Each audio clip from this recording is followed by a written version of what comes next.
குருவின் தரிசனம் பெறுதல் வேண்டின் நம் கற்பக பெருமான் உச்சந்தலையில்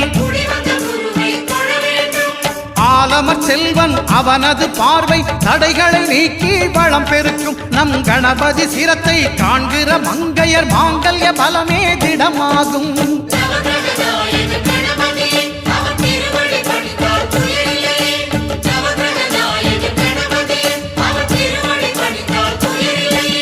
ஒன்பது கோளும் ஒன்றாய் காண